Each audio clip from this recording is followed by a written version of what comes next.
अर्जुनोवाच दृष्टेऽधर्मानुषं रूपं तव सौम्यं जनार्दन इदानीमस्मि संवृत्तः सचेतः प्रकृतिं गतः।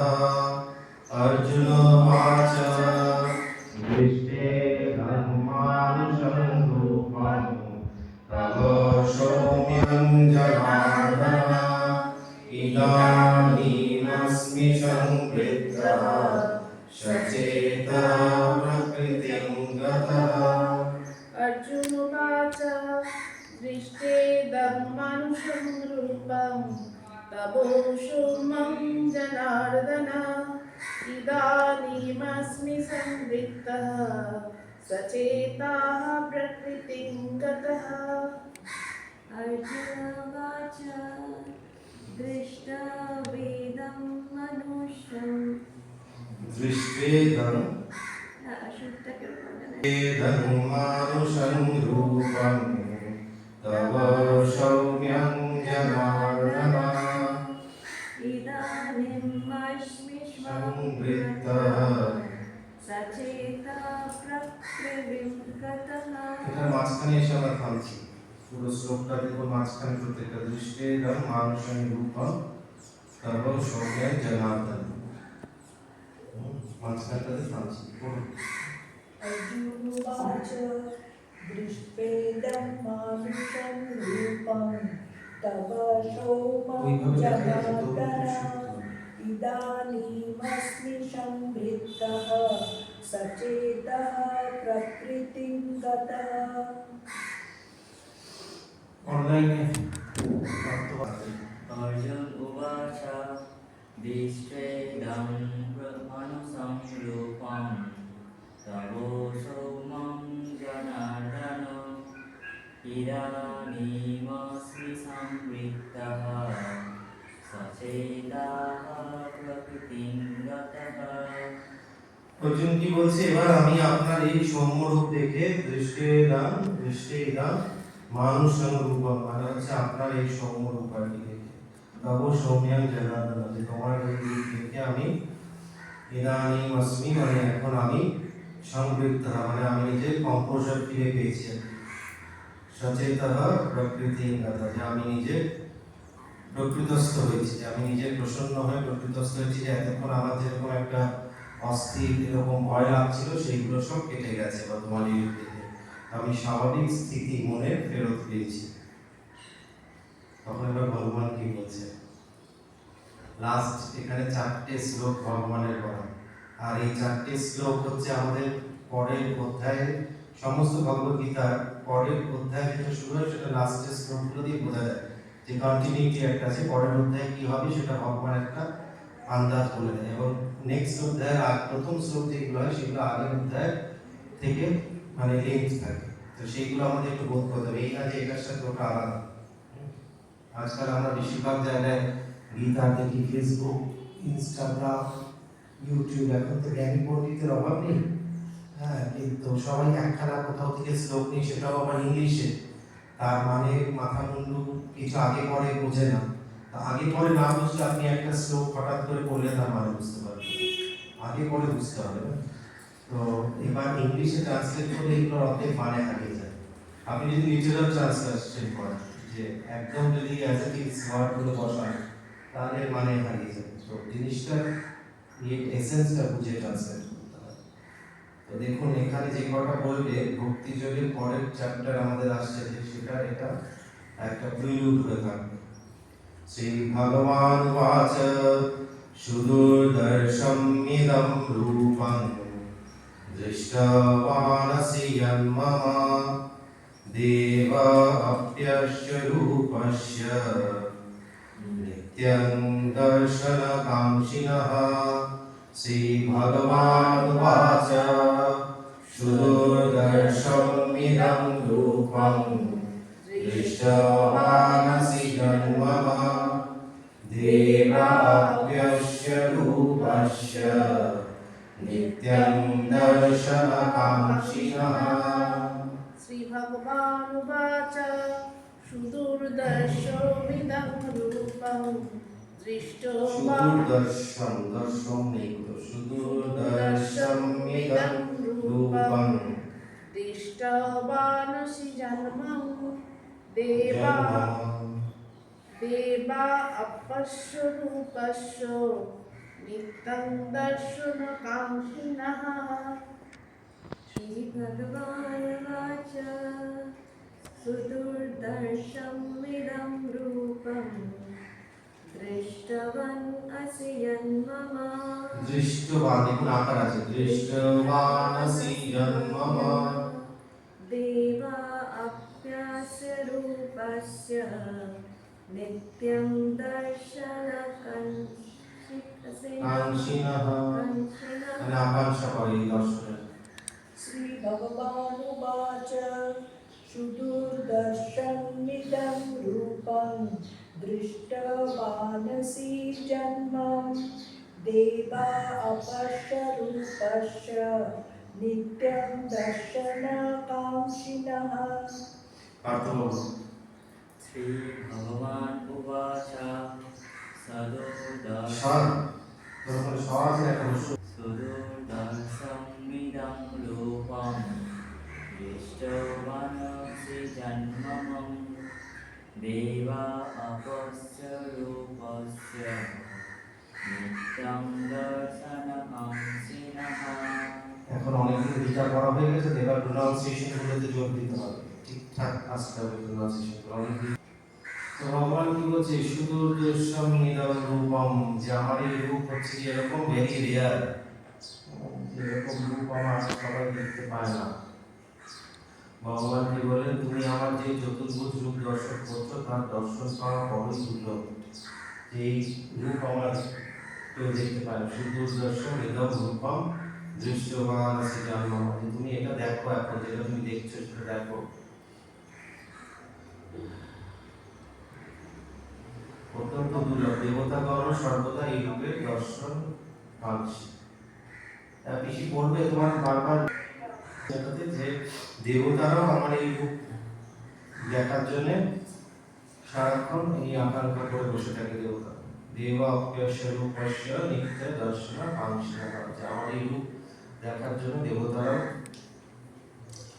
অপেক্ষা করে বসে থাকে এবার এই রূপ কি করে দেখা যায় ভগবান সেটা বলছে নাহং বেदैर्न तपसा ना दानेन न चेज्जया शक्य एवं विधो द्रष्टुं दृष्टवानसि मां यथा नाहं वेदैर्न तपसा ना दानेन न चेज्जया शक्य एवं विधो द्रष्टुं दृष्टवानसि मां यथा नाहं वेदैर्न तपसा न दानेन न चैज्जया शक्यो एवं विधो द्रष्टुं दृष्टवानसि मां यथा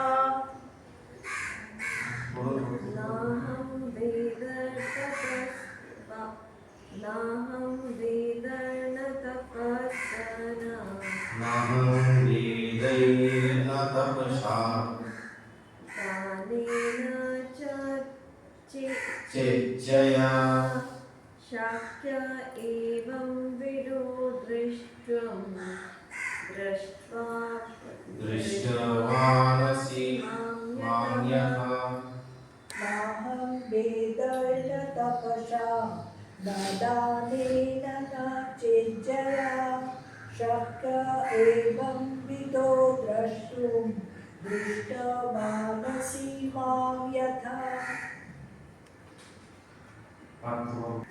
नाहं वेदैर्न तपसा न दानेन न चेच्छया शक्यो एवं विधो द्रष्टुं दृष्टवानसि मां यथा ভগবান বলছেন কি আমার যে বিশ্বরূপের দর্শন তুমি করেছো তা বেদ অধ্যয়নের দ্বারা বেদের পাঠ পড়াশুনো যার দ্বারা আমরা আত্মতত্ত্ব উপলব্ধি করতে পারি বা এই কর্মকাণ্ড বেদের যা আছে তো তার দ্বারা তপস্যার দ্বারা দান বা যজ্ঞের দ্বারা এটা আগেও বলে এসেছি সেটা রিপিট করবো সেই দর্শন পাওয়া সম্ভব হয়। তাহলে কিসে সম্ভব প্রশ্নটা থাকবে, তাহলে কিসে সম্ভব ভগবানের এই রূপের দর্শন পাওয়া?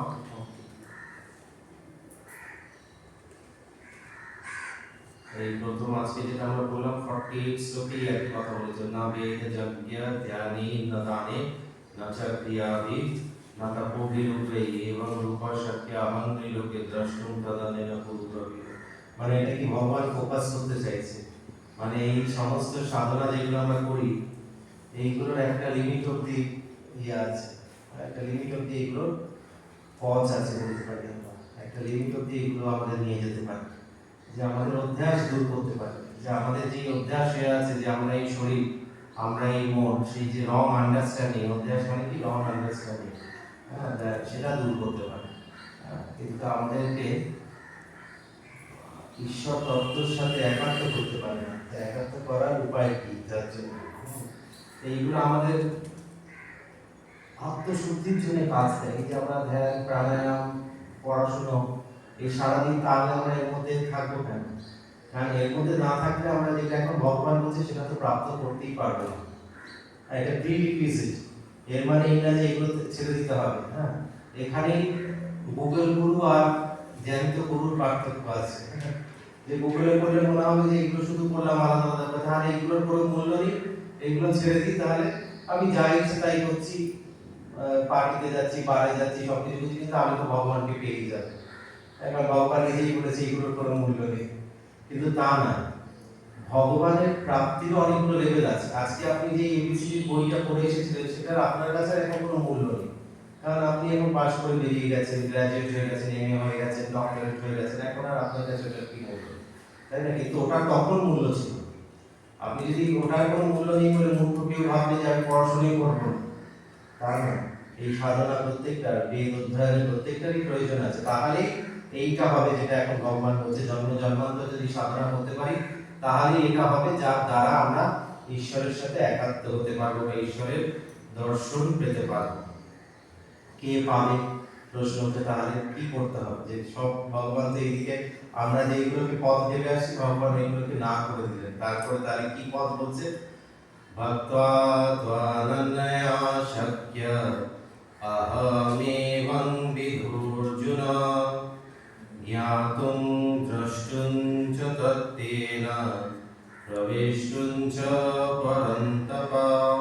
ভক্ত্যা ত্বানন্যয়া শক্য অহমেবং বিধুর্জুন জ্ঞাতুং দ্রষ্টুং চ তত্তেন প্রবেষ্টুং চ পরন্তপ। ভক্তাতনন্যয়া শক্তা অহমেবং বিধর্জুন জ্ঞাতুং দ্রষ্টুং চ তত্তেন প্রবেষ্টুং চ পরন্তপ। भक्त्या त्वं नन्यसख्यम् अहम् एवं विदुर्जना ज्ञातुं द्रष्टुं च तत्त्वेन प्रविष्टु च परन्तप।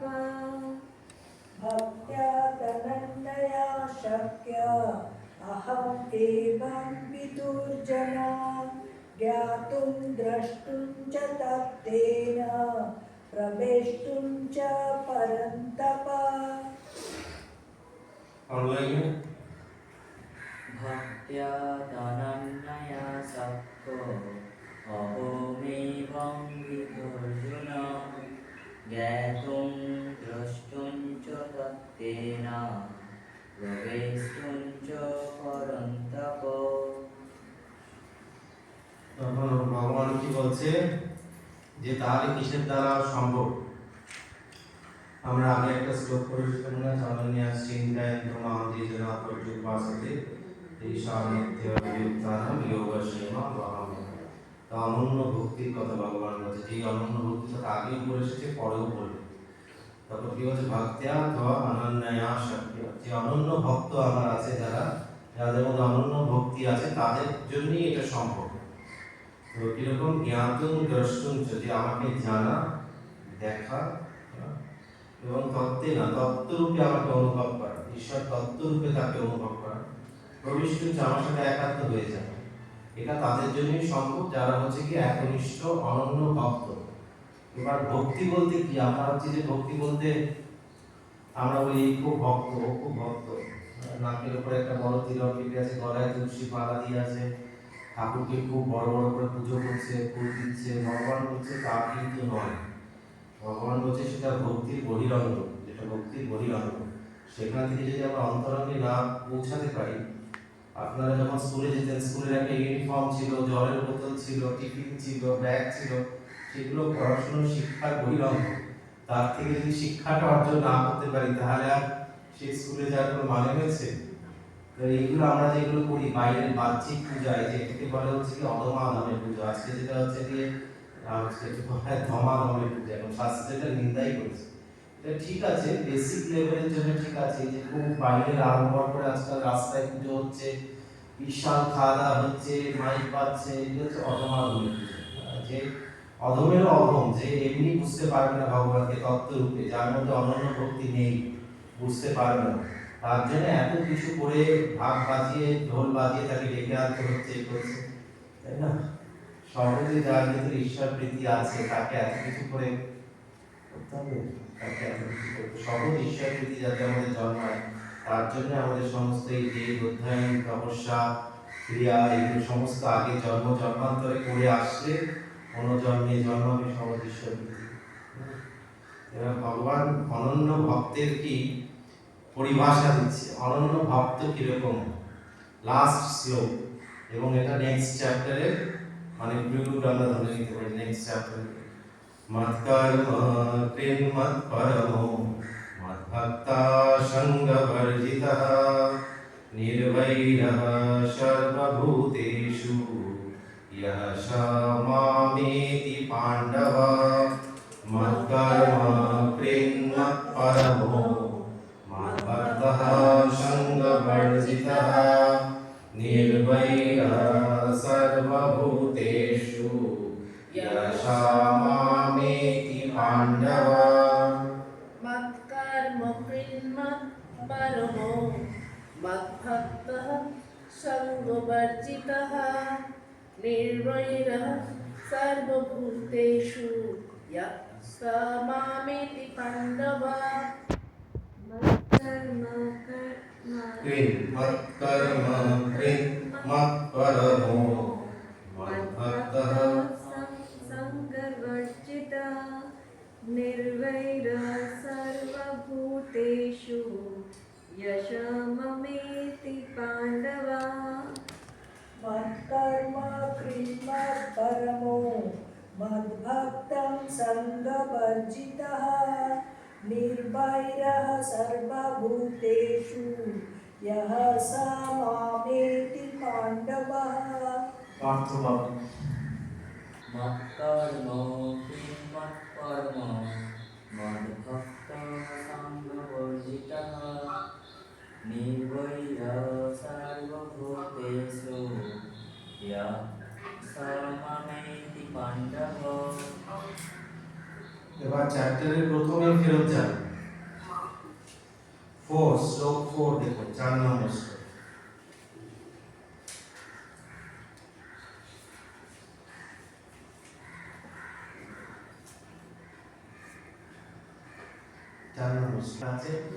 मन्यासेयहि तच्छक्यं मया द्रष्टुमिति प्रभो योगेश्वर ततो मे मां दर्शयात्मानमद्वयम्। অর্জুন কি বলেছিল ভগবানকে, এই প্রভু আমাকে যদি আপনার এই বিষ্ণু দেখার যোগ্য বলে মনে করেন, প্রশ্ন ছিল একটা, যোগ্য বলে মনে করেন, তাহলে এই যোগেশ্বর আমাকে আপনার এই অবিনাশী বিশ্বরূপ দর্শন করেন, সর্বদর্শন। তাহলে ভগবান কি বলে, যোগ্যতা কি লাস্টে বলে দিল তো। তাহলে বুঝতে পারছেন যে পুরো চ্যাপ্টারটা রিলেটেড প্রথম এবং শেষ অবধি, যে পুরোটা আমরা মনে করি যে এটা আলাদা আলাদা একটা শ্লোক, আলাদা আলাদা শ্লোক করছে। 4 নম্বর শ্লোকটা অনলাইনে যারা আছেন তারা দেখুন, 11